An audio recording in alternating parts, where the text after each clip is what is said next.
will they figure out how to get the presentation that's on my computer on this screen? Turn the volume up. You guys some questions. Sound up. And we'll see if that's a possibility. So just real quick, so kind of know who we're talking to. Full-time YouTube creators? Part-time YouTube creators? Yeah. Awesome. Gamers? Yeah. Kids content? Vloggers? Okay. Shout out some of the topics that you vlog about. Like, what is your channel about? Anyone who raised their hand that was a vlogger? Travel. Peter? Pop culture? Fitness? Okay. Sorry.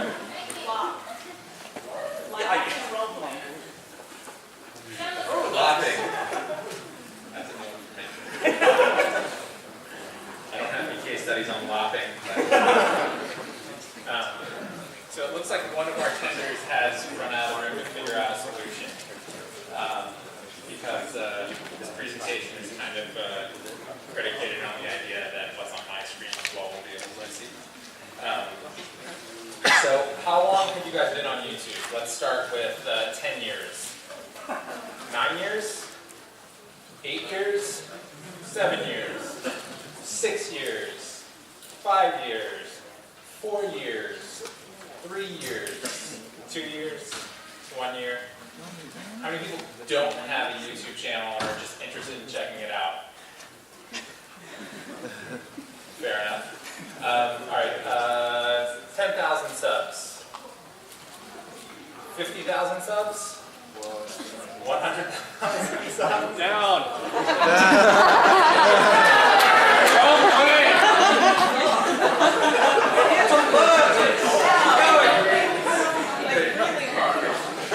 Start at 1, go higher. Millions channels? What's your channel? I'm a creator from Taiwan. Okay. My channel's Rachel English and teaches English. Oh, cool. So like ESL. Yeah. Cool. Do you know Rachel's English? Yes, I do. Big fan of hers. I worked with her for probably 5 years. I love a lot of videos. Yeah, she's awesome. I think I sat next to the right guy at 32, like just 32.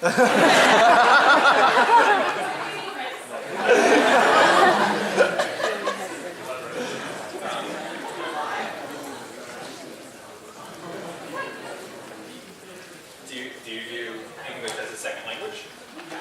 No, I'm sorry, not you, 32. You got it. What's your channel about? I'm traveling around Australia in motorhome. Oh wow, very nice. That sounds like fun. With my mum, or like, get worse. Princess Paris. Very nice. Cool. So let me tell you a little bit about myself. My name is Matt Gielan. I'm the founder of a company called Little Monster Media Co. We help brands build audiences. And if you're in this room and you're thinking about how you can grow your audience, you are a brand. And in some cases, you are your own brand. When we look at YouTube, I look at every YouTube channel as a small business, basically. I got my start working for myself, oddly enough. My brother and I made a feature film. I was 3 months out of college, and what I learned in that experience was I never wanted to produce another feature film ever again in my life. But we finished the film, and it was in 2008.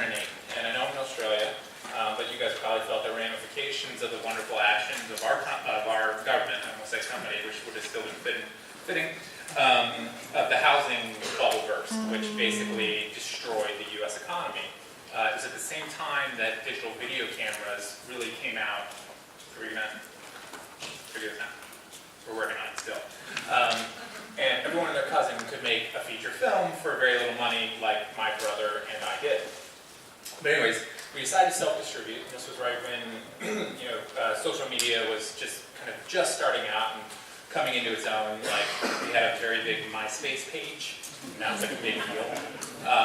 But basically, my brother said, "Hey, you're good with computers. Can you figure out this social media thing?" And he said I was good with computers because I was actually one of the top-ranked players in the world for a video game called Age of Mythology. Yes. Wow, what a crowd. Thank you guys. I'm in the right place. Usually I say that, people are like, what kind of nerd are you? So, they're coming out with a new Age of Mythology. Anyways, I looked at social media the way I looked at a video game, which is not really surprising that some of the biggest creators in the world are video game creators, because a lot of the skill sets to be great at a video game really apply to online video audience development. Think about a video game as a set of algorithms, basically. YouTube is basically a set of algorithms. And if you know what works in a video game and you think about it strategically in that way, you can apply that same thinking to YouTube. And so, anyways, we made this feature film, began self-distributing. Brother said, hey, figure out this social media thing. Locked myself in a basement for about 9 months, which is really no different than anything I've done since then. And figured out social platforms. We were like, for a very long time, we were third on Twitter if you search for film. We had like a MySpace page with like 150,000 people, like right in our target market. It was a little indie comedy about a very specific place in America. And we ended up doing really well. We opened in like 15 different cities. We did a 50 college campus tour. There it is. Thank you. And I'll fast forward through the rest of it now that I'm no longer vamping. So did really well. Was number like 7 on Hulu when Hulu wasn't like a subscription platform or whatever. Most all-time viewed. And that led to me getting a job at a company called Driver Digital. Driver Digital, I was employee number 1. I walked in the first day, and this was in 2009, and they said, online video, how do we make money? And I should have ran out right then. I didn't. I stuck around for about 3 years, building up that company. We were doing pretty well. We had a network of about 100 creators, doing about 100 million annual video views, and this was back when 100 million annual video views was like, it's not bad, it's like top 50. And they decided to go off the YouTube platform, and that wasn't something that I was super interested in. So I went to a place called Frederator. Anybody like Adventure Time? Wow Wow Wubbzy, Fairly Odd Parents? Bravest Warriors. There it is, Bravest Warriors. So I was brought on to do audience development for Cartoon Hangover, which is the YouTube channel that distributed Bravest Warriors and Bee and Puppycat and several other cartoons. And we launched that, we did really well, quickly got to a couple 100,000 subscribers. By the time I left, we were about 1.2, 1.3, raised about 900,000 on Kickstarter to fund 1 season of Bee and Puppycat. And that was the 3rd largest film and TV Kickstarter at the time, behind Zach Braff and Veronica Mars. I think Spike Lee did something, and that knocked us down, whatever. So we did really well, and it was because we had a really engaged fan base. And to be fair, it was because we were distributing content that cost somewhere in the range of $10,000 to $30,000 a minute. It's insane to put content that costs $10,000 to $30,000 a minute onto YouTube as a business model for promotion. We can get into that, but as a business model, it doesn't make sense. But YouTube was funding it, and we were able to grow that audience. I also oversaw the growth and building of the Channel Frederator Network. 3,000 animation channels, 500 million monthly views, all animation. When we first set out to do that, we were like, okay, if we get 200 channels, we'll be in good shape. But then we kind of dove in, and we started doing really well for a number of our creators. I don't know, do any of you guys know Domix or Simon's Cat? Charlie the Unicorn? Random person ran into last night, nothing to do with the industry, brings up Charlie the Unicorn to me last night, and I was like, this is amazing. Culturally made it.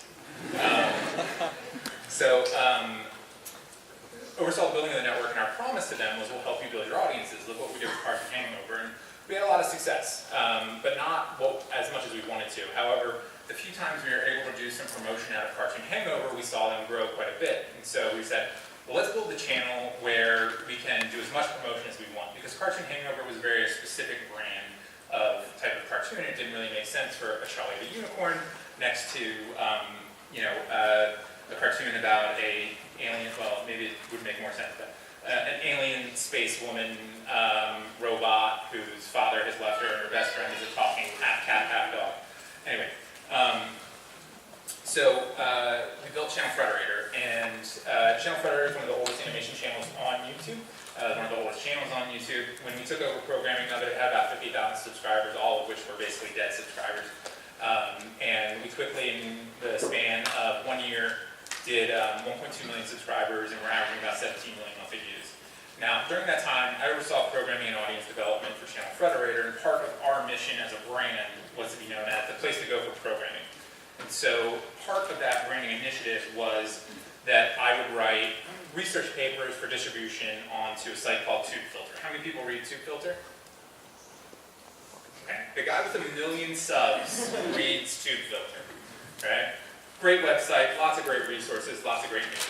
But I would write research papers for them. Anybody read the definitive guide to making thumbnails that will get clicked? Guy with 1 million subs. How you can make BuzzFeed content. Terrible title, I know, I didn't choose it. So that, how to make BuzzFeed content laid the groundwork for Channel Frederator.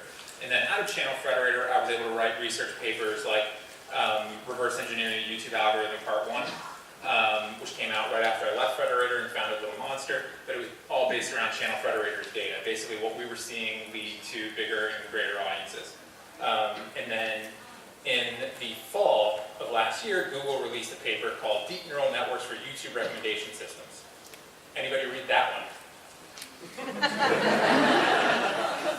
So that paper I didn't really fully understand, but there was a lot of great little nuggets in there for producers of video and distributors of video, basically publishers. But it was written for other engineers. So there's like stuff in there that's like, you know, these ridiculous equations with like 20 different variables in it, and they say what the variables mean, but half of them I didn't even understand. However, some of it was great for video publishers, and I wrote a paper on that. And then this past Deep Neural Networks for YouTube recommendations. If you go to Filter, you can just search my name, Matt Gielan, or Reverse Engineering the YouTube Algorithm Part 2. It kind of breaks it down to the most interesting parts because you will get 3 paragraphs in like I did and go, this, and walk away. This past spring, early summer, I released a paper called Cracking YouTube in 2017. Anybody read that? Guy with that with 1 million up didn't read it. Right, come on, man. So that was a research paper that I put out in conjunction with TubeBuddy. Anybody use TubeBuddy? Woo! Really good software. But basically, they gave me a ton of anonymized data for 1,100 channels across many different verticals and content types. And with 77,000 videos uploaded to it and all the surrounding data around that, we found some really, really interesting things within that data that I am now going to share with you in the top 10 YouTube view hacks. All right, so number 1, the favorite recommendation of just about everyone is make a video every day.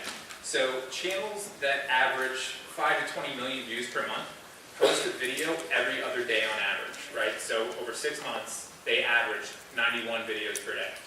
Channels that generate more than 20 million monthly views are posting videos twice as often as those in the 1 million to 2 million view range, and 64% more often than the 2 million to 5 million view range, right? So the logical conclusion coming out of this is more content equals more views. Now, I'm not going to sit up here and tell you if you post 115 videos over the next 6 months, you're going to do, I know. I have a 16-month-old, so yeah, absolutely. Yell all you want that you're going to do, 20 million monthly views, right? The channels that are able to post this many videos are doing so because it makes financial sense. Now that said, I think building towards that over a long period of time, and as viewership accelerates, matching that with more content is the way to go. So if you're sitting there going, holy shit, I can barely, excuse me, sorry. My kid's gonna have a mouth of sailor, I swear to God. Sorry, he's wicked cute. Scaling to that point makes sense. All right, number 2. Make videos that are between 10 and 13 minutes. So all of this is available. If you just Google Cracking YouTube in 2017, you'll find it. All the slides are downloadable, and there's far more slides than what I'm showing you here today. I encourage you to read, quick read, 20 minutes maybe. But essentially, this is a graph plotting every single video that we looked at. And for videos that were between 10 and 13 minutes, we found them having the best viewership as a percentage of their subscribers on the channel on which it was released in days 1, day 2, day 7, and day 30, right? So the blue line is the first day average viewership. The red line is second day, the white line is 7 days, and then yellow is 30 days. So now you can see, like when you get to the 30-day range, the metrics are kind of all over the place in terms of percentage of subscribers who viewed that. But if you think about it from YouTube's end, right, you've got 1 billion minutes watched every day, right? They say they collect something like 88 billion points of data on a daily basis, right? They can't process that. Even with all the servers in the world, that is an unbelievable amount of data to process. Now they've gotten better and they've gotten faster, right? And they're going to keep getting better and they're going to keep getting faster, and this graph will shift and change. But essentially what this shows me is that the YouTube algorithm has to determine that audiences, for the most part, in order to achieve YouTube's stated goal of extending watch time, will click on videos that are around 10 to 13 minutes on average in the first day, more so than videos that are shorter or longer. And that yields longer watch time, because that's what the YouTube algorithm wants ultimately. Now that's shifting, right? And we'll see this later in this presentation. What YouTube is now focusing on as a primary metric is audience satisfaction. Now, how do you measure audience satisfaction? Well, you sure as shit don't do it, excuse me, by looking at YouTube comments, right? Like, we can all, I think we can all agree to that. Likes and dislikes are easily gameable, but it is a metric that they're looking at. The only way that you're able to tell whether an audience is enjoying a video through the data currently is by looking at average view duration. It's the most significant metric. Now, the YouTube recommendation algorithm, I'm using algorithm broadly, right? I'm not saying the search algorithm, the homepage algorithm, the suggested video algorithm. I'm using algorithm broadly to mean like the promotional algorithms. Millions of lines of code, hundreds or potentially thousands of individual factors, all with different weighting, right? That said, there has to be one that is weighted more highly than all others. And average view duration is it, which leads to tip number 3. So if you sit down, if you're an editor or you have an editor, and you sit down and you say, make me a video that gets 5 to 8 minutes of average view duration, right? They're going to look at you like you're nuts, right? Hence the previous slide, videos that are 10 to 13 minutes long, right? Because if your video is 10 minutes long and you get an average view duration of 5 minutes, then you get a 50% average view duration, which isn't too shabby. So what our data showed was that essentially videos that were generating between 5 and 8 minutes of average view duration were getting a much higher percentage of viewership on the first day, the second day, the 7th day, and after 30 days, right? So if your video, your average video is 10 minutes long, right, and you get 33% average view duration, well, on average, you're generating 3.3 minutes. Now, the theory goes, well, if you double the length, you're going to get double the average view duration. That's not always the simplest thing, but what I would highly recommend is slowly increasing the length of your videos and measuring the average view duration that follows along with it. Now, I will say that 33% average view duration, again, depending on what niche or vertical you are in, is not stellar, right? Now, that said, if you're a kids channel, which I guess many of you are not, and you're posting 60-minute long compilations, 3-minute average view duration is actually quite good. But each vertical and each niche is going to be different, and what our data looked at was across many different genres. So take this with a grain of salt, but this is kind of a benchmark that I think many, if not, or most of you should be going after. All right, pick a single focus. So I know it's no mystery that channels that focus on one specific topic are generally going to do better than videos that focus on many individual topics. And every vlogger out there is like, well, I talk about a whole bunch of different things. Like, how the hell am I supposed to do that? Well, the good news is that you are your topic, right? People are going to click on your videos because of you, and they want to hear more about your views on things. And so therefore, it's incredibly important that you feature you in every thumbnail and in titles when possible, right? Because that's why people are subscribing to you. They want to hang out with you. So don't freak out about that. But what our data showed was that on average, channels that were generating 20 million monthly views had a much higher percentage of their subscribers clicking on their videos in the first day, the first 2 days, and the first 7 days, right? So this is a concept we call view velocity. And what view velocity is basically how quickly your video is gaining viewership. And the reason we use subscribers as a benchmark is because it's really, really hard to compare a channel with 1 million subscribers to a channel with 10,000 subscribers, right? 10,000 views on a video posted to a 10,000 sub channel is far better than 100,000 views posted to a 1 million sub channel, in my view, right? Because it's about percentages, right? And YouTube looks at that, right? If your channel has access to 10,000 people, right, and your overall viewership on that video surpasses that benchmark, that's going to tell YouTube that this video is great for this audience. And that's what YouTube cares about, right? YouTube cares about the audience. To be perfectly blunt, they don't give a shit about creators, I'll tell you that much. That's another topic for another time. All right, engage with the audience. So I mentioned earlier that YouTube is now looking at viewer satisfaction as kind of a key primary metric. Well, these are some of the other metrics that they're looking at to determine viewer satisfaction.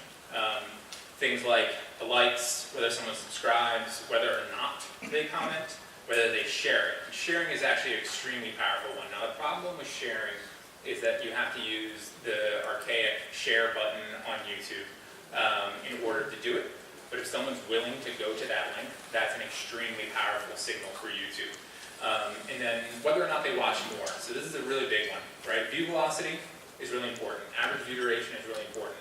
But far more important to YouTube is how long does that person spend on YouTube, right? So if your channel or your brand monetizes off the YouTube platform, I understand that you have to make a business decision, right? That business decision is how much is me sending someone away from YouTube going to harm my performance on YouTube, thus limiting my market reach and potentially even setting my channel into a potential death spiral. And if I just made anyone scared, don't worry about it. Chances are it won't happen. But that is a question you're going to have to ask yourself, and I strongly encourage you not to send people off the YouTube platform if you want to grow your channel on a regular basis, right? Here and there is perfectly fine, right? You don't generate $900,000 in donations on a different platform by not sending people off of YouTube. Sometimes you have to do it. Just be selective and careful about it. All right, playlisting methods. So this is a relatively new one, and it makes me scratch my head and throw my arms up in despair, like, have you learned nothing, YouTube? But essentially, the way it's working right now is that YouTube is heavily influencing suggested videos through the use of default playlists. Some channels have the ability to create what is called a show or a series. If you click on Video Manager within the Creator Studio, I'm pretty sure I got all those words right, but you never know, YouTube changes it every 3 months. You might have an option to create a show or a series. If you do, you'll get one of those little gray things underneath the thumbnail and next to the title that says like S3-E3 or whatever it is. That's where that module is done. If not, what you need to use is the default playlist option, or set as official series for this playlist. And the method goes like this. Video 1 and 2 within your playlist need to be the 2 biggest drivers of viewership on your channel, right? So for the most part, let's say you've uploaded 50 videos to YouTube. There's 1 or 2 videos that are going to generate the substantial amount of your viewership on an ongoing basis, right? You get that peak, and then it kind of trails off, and then it just kind of stays there for a long period of time. Those 2 videos go in the first 2 spots. Your next spot is the video that you want to promote. And the video you want to promote is your latest video that went out, so it gets the highest amount of view velocity possible. And then your 4th video is another top performer. And the way this works is it basically says these videos are related to each other, so put this video, suggested video, near on the watch page of videos getting viewership, right? So video 1 and 2 are ones that get regular viewership.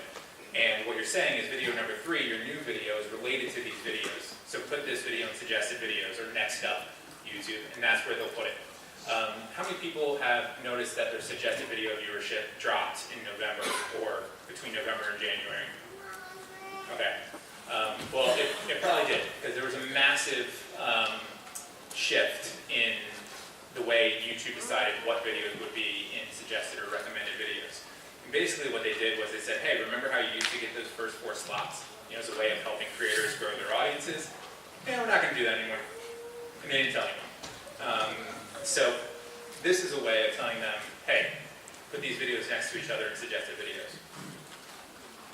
All right, keep your metadata exact. So my theory on metadata goes something like this. It can hurt you severely if you screw up your metadata, but it's really not going to help you if you do it correctly. And by that, what I mean is that if you do your metadata correctly, it's just going to give you the opportunity to rank in suggested videos or in search for that keyword that you're going for, right?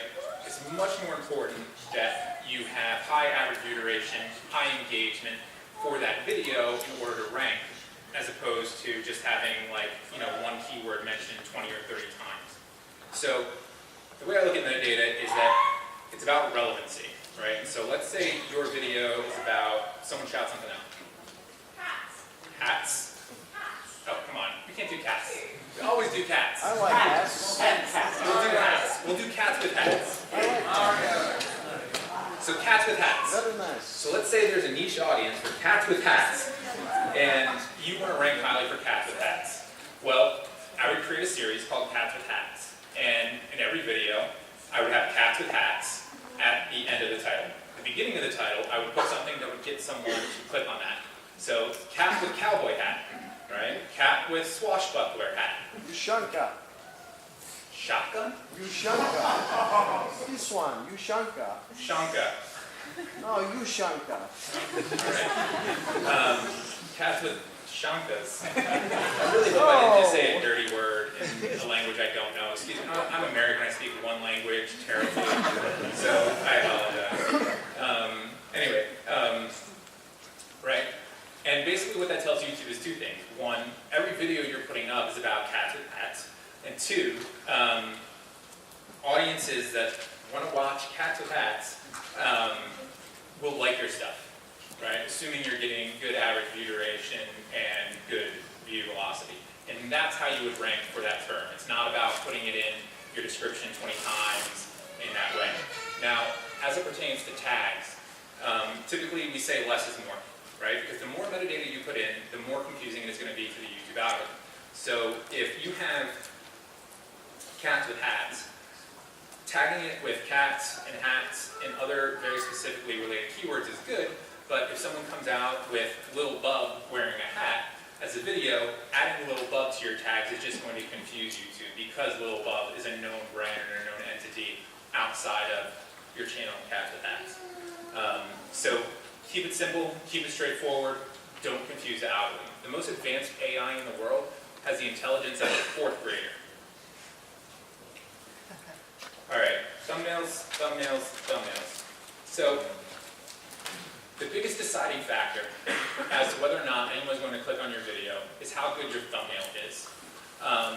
And the way this works is that essentially, if your subs see your video and they click on your video, YouTube is going to share that video with people that they believe are similar to your subs. And that means demographic, interests, comparable subscriptions, that sort of thing. And so that decision starts when YouTube shows them your thumbnail in their homepage, in a notification, on a suggested video, right? And every time your thumbnail is shown to YouTube, or to an audience member, YouTube uses that as a data point, right? So if people click on it, it's going to get shared out. If they don't, then your video goes back to what YouTube calls the corpus, right? Very fitting name, because basically it means death, right? So let's say our Cats with Hats has other competitors, right? And that would be the video in video slot 1 and video slot 3. If your subscribers are shown 3 videos, 1 of yours and 2 of other people, and they click on the other ones, well, YouTube is going to say, well, I guess these people really aren't interested in videos from this channel. Let's show it to the other Cats with Hats channels. All right, so viewer satisfaction. So YouTube put out a paper right around VidCon of this past year, in VidCon in Anaheim, where they talked a lot about suggestion-related videos. So this is in the Creator Academy under search and discovery. I would suggest you go and read it. It's a really good primer for YouTube optimization. And basically what they said was, our goal is to get people to watch more videos that they enjoy so that they come back to YouTube regularly. So probably about 4 or 5 years ago, YouTube used to give presentations on how to succeed on YouTube quite frequently, and that pretty much stopped when they went to watch time.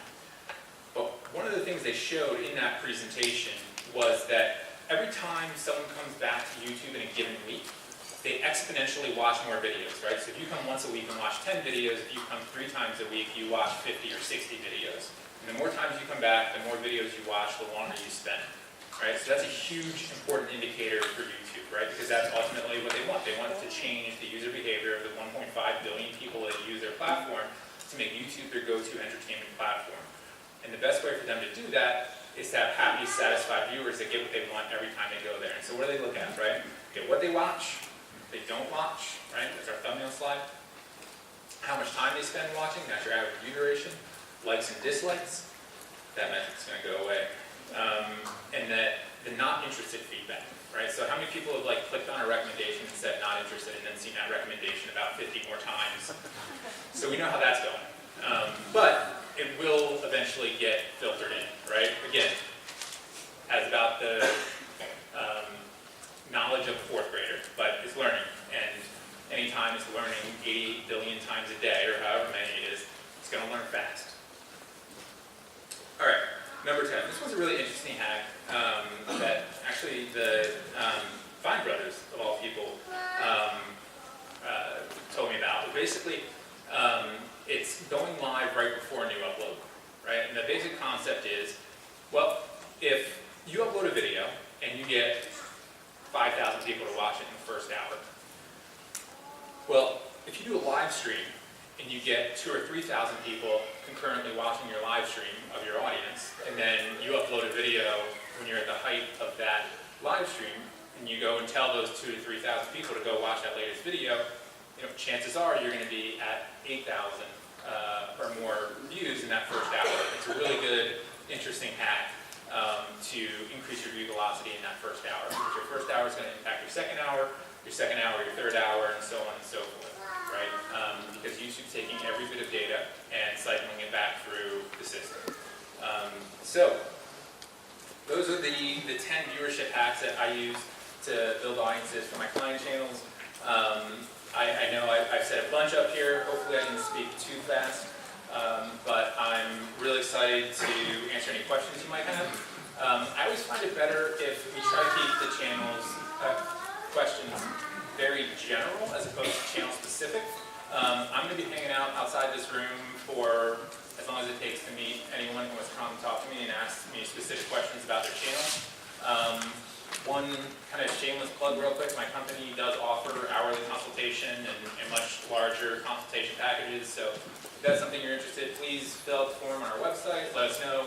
Happy to talk with you guys, and if you just want to chat, I'll be here through tomorrow. So anyways, thank you guys very much. I appreciate your time and attention.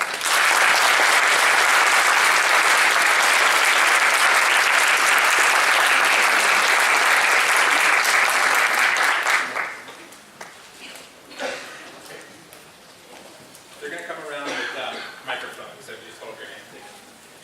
Hi, I wanted to ask, if I have a channel that has 2 different types of target populations, like a bilingual channel, what would you do with something like that? I would separate the channels.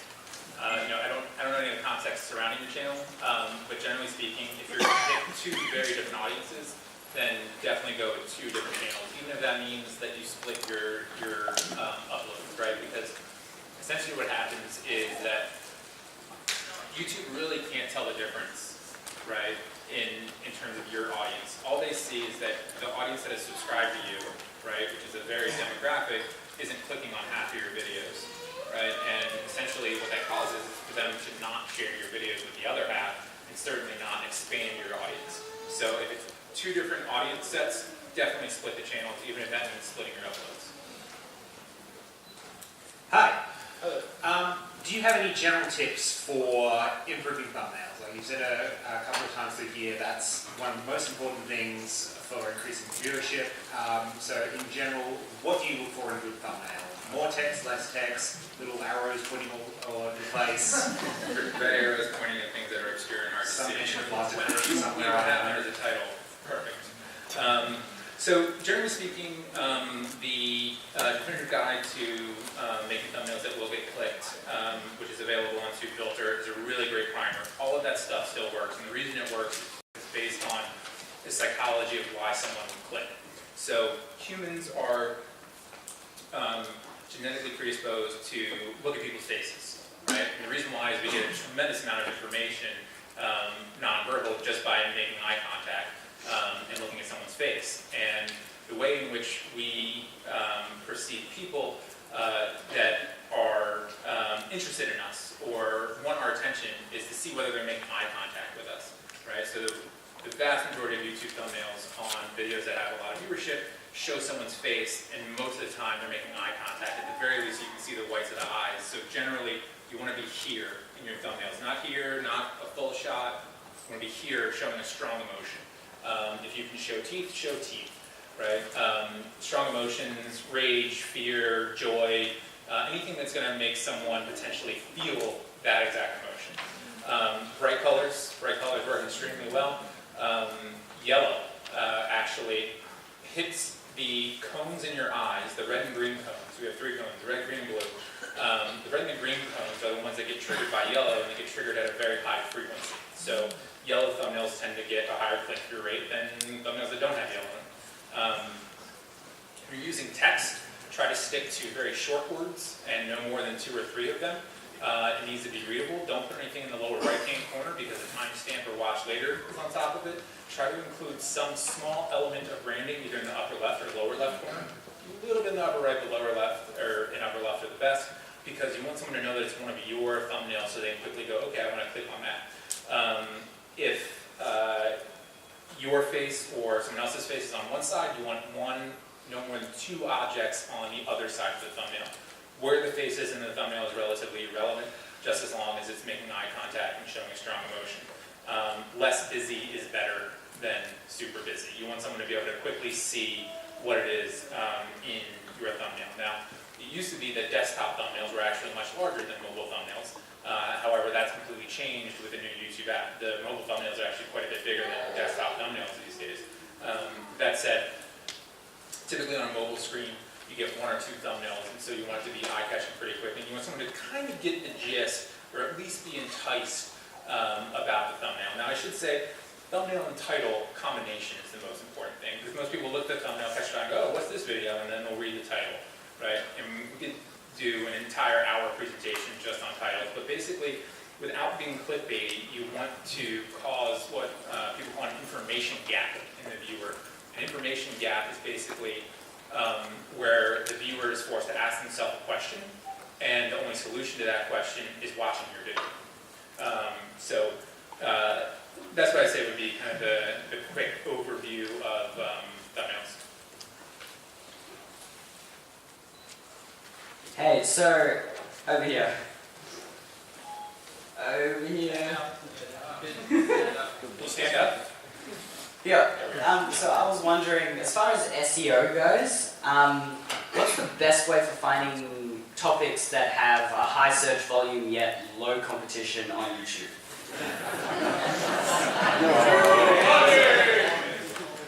TubeBuddy's good. I really like the guys at TubeBuddy. I don't know what their data is actually based around on their search volume and competition metrics, but that's a good place to start. The other way to do it is just to sit there and do the research, right? The more important thing, I wouldn't worry about competitive metrics in that regard. I would just look at the search volume, because it's most important that you're making content that is going to be interesting to your audience first.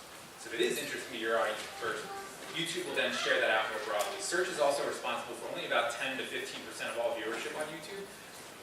I almost never focus on search optimization unless it's for a very specific niche client who's like, I need to dominate this search, right? In that scenario, I go back to telling YouTube my channel is about this topic and this topic only, and having that repeated in every single title, right? So it's very clear that that's what your channel and all of your videos are about. And then we really focus on things like average view duration and engagement with the fans, because that's how you're going to rank.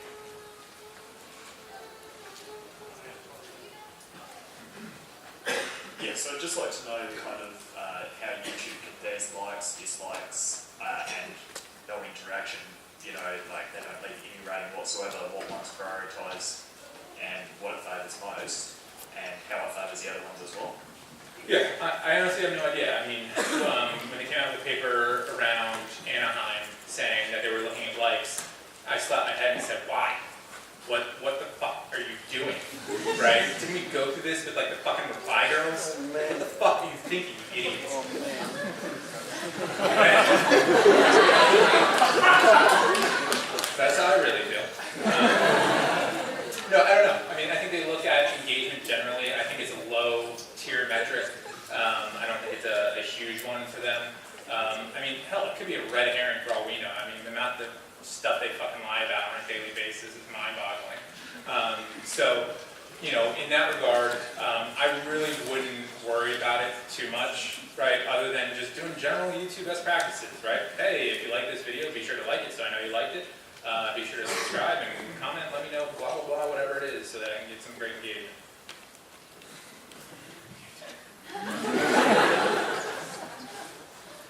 What's the well actually like the 10th tip you did about the live stream?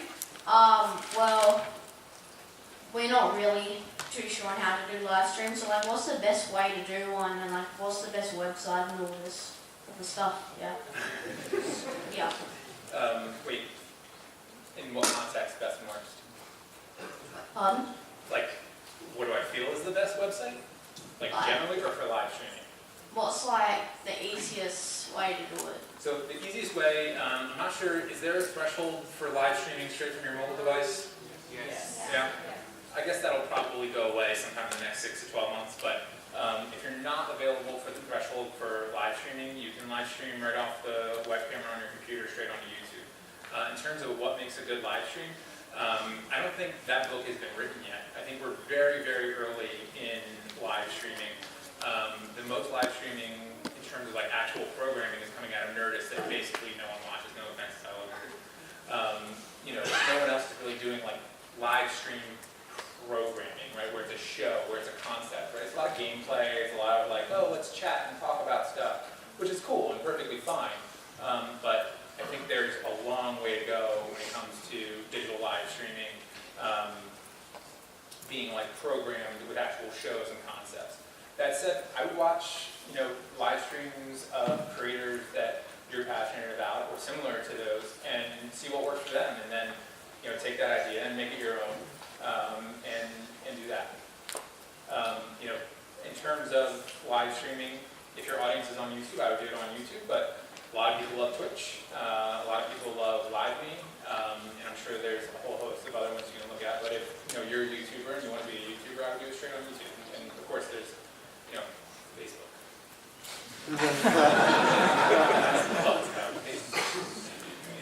Hi, I've got a travel vlog, and I'm not sure like whether putting the title of my channel in each video description is hurting my channel, or should I just stick with an original title each time? Because I'll have like the title of my channel and then what number it is in the vlog.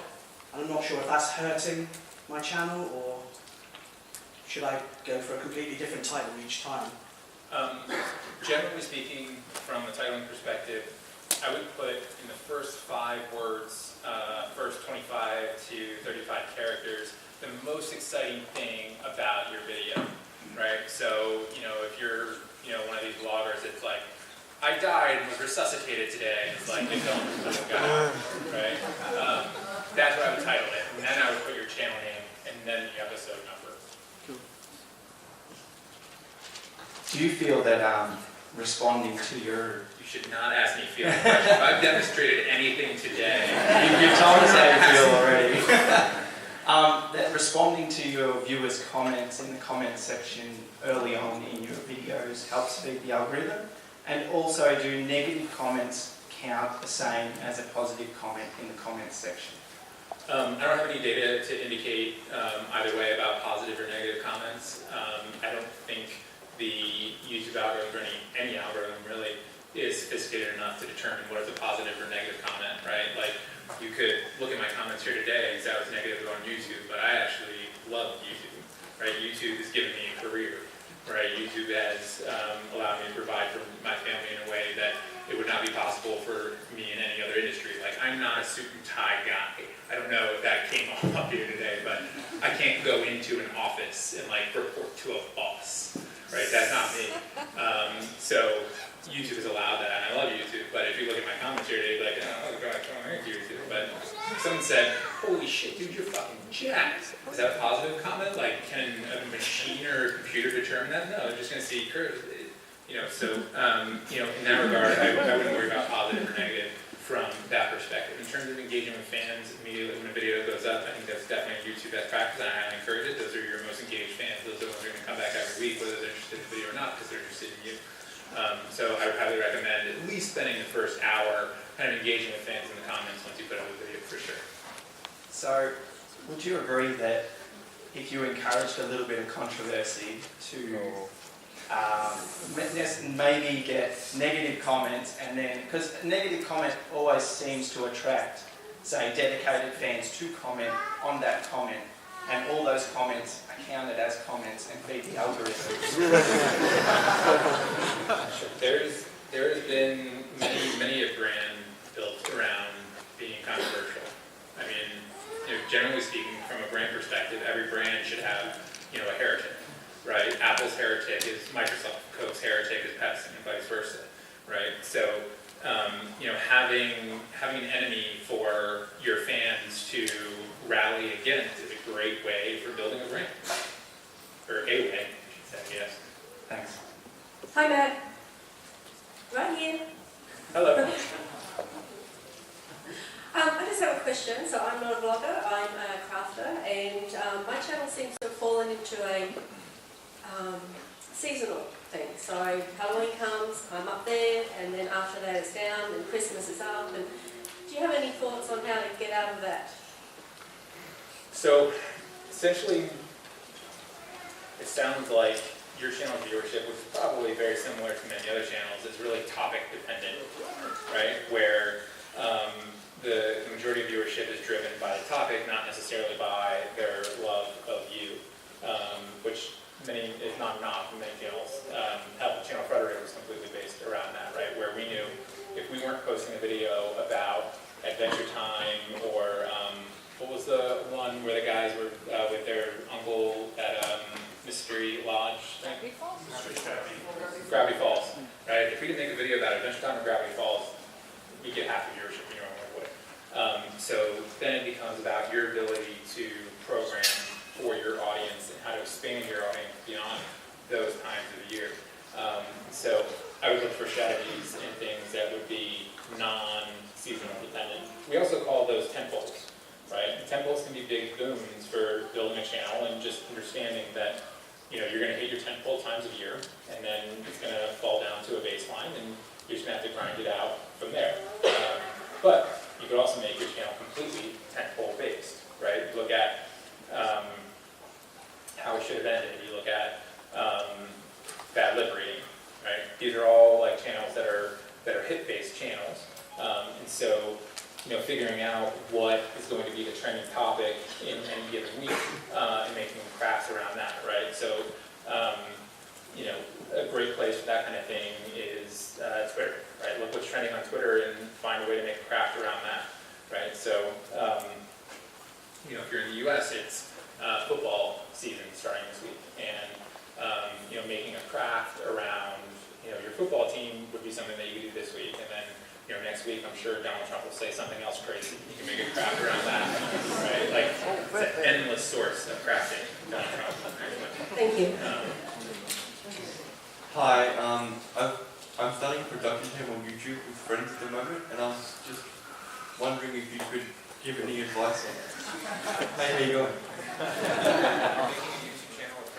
Yeah, so it's like I've been making videos by myself for 3 years now, and I'm starting to include friends in it. I'm kind of building a production team based around comedy. Could you give any advice on that? Good question.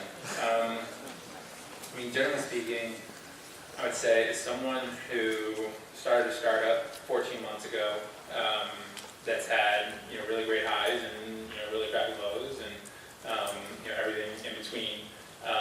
Just try to. Just try to have fun with it and make that the focus. Because if you are successful and you do get big, having fun with it is no longer going to be the focus, and that could rip up those friendships. So if it's on your channel, be prepared for it not to be your channel anymore. Well, we kind of have a few, so I have my own channel. And Cool. Yeah. If you want to talk more about this specific thing, please grab me afterwards and we can chat about it for sure. But you're embarking on something very difficult, and definitely wish you luck with it.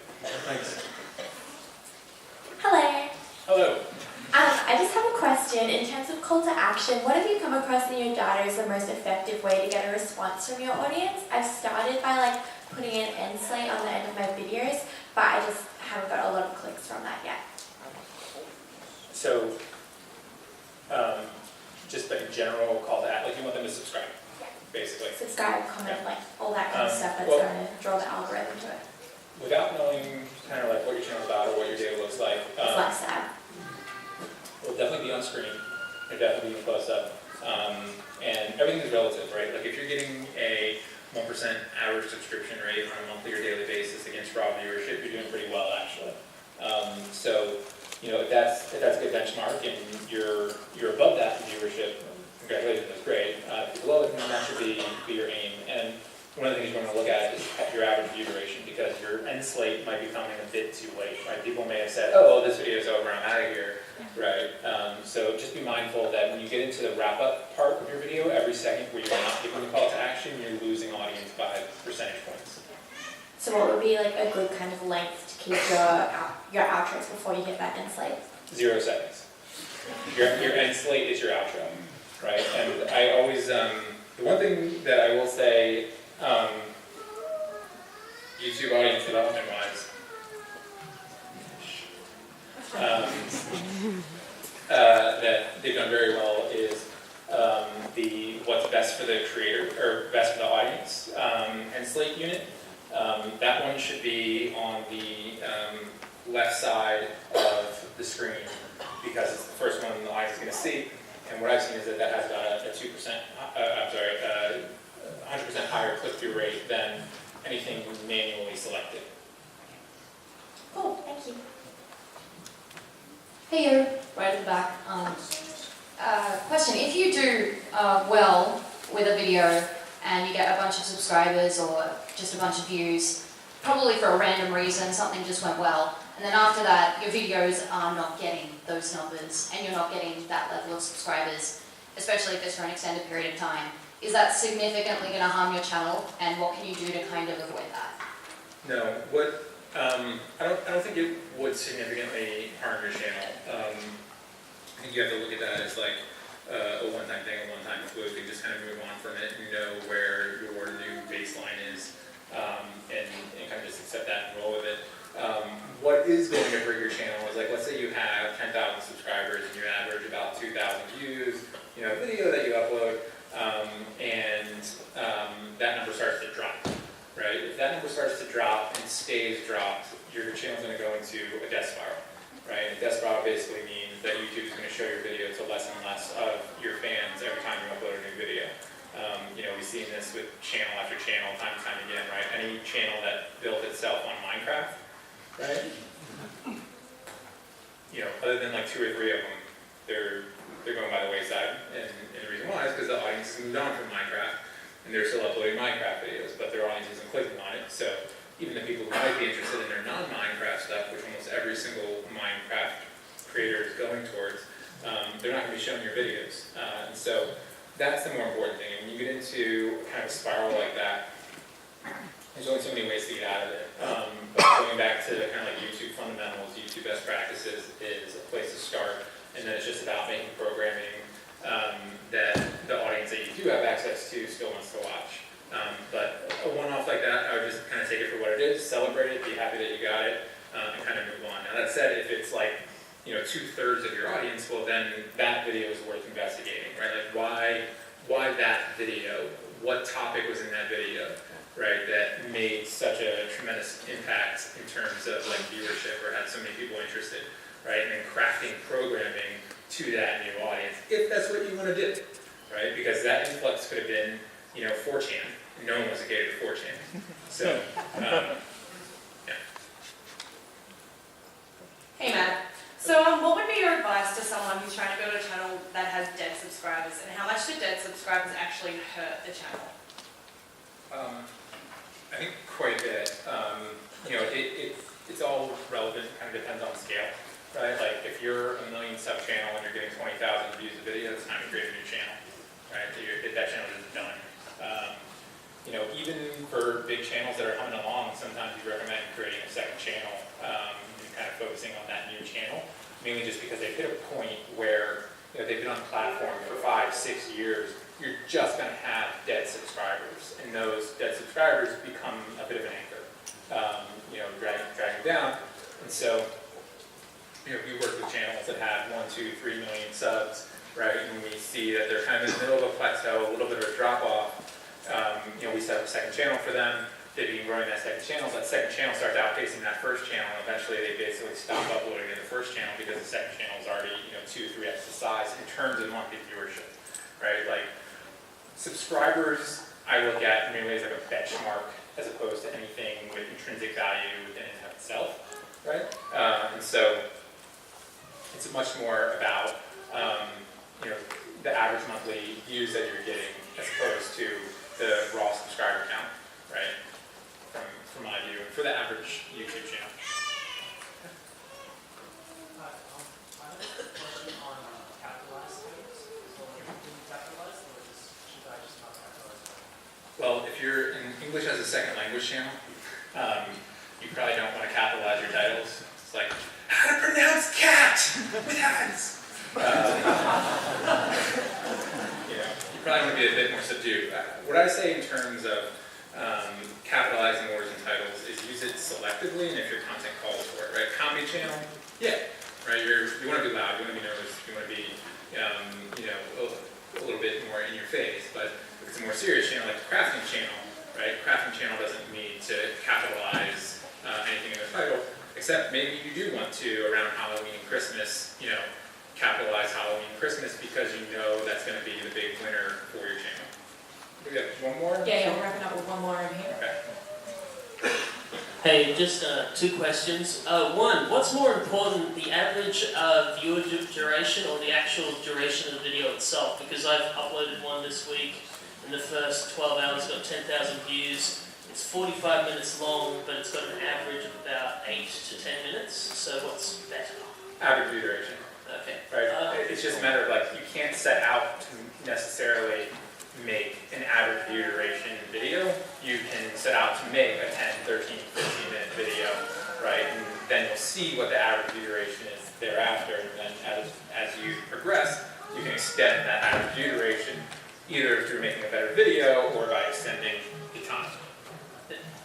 And also, is it a good idea to put other YouTube channels that you may be competing against who do the same topic as you in your taglines or that kind of thing? Because if you have the same audience, do you want the ethical answer? I want to win. Well, generally speaking, if that YouTuber is not featured in the video or something about that YouTuber in the video, my thinking would be that YouTube would look at that as like a spam tag, right? And if you do that enough, your channel could be penalized or just not have your videos shared out.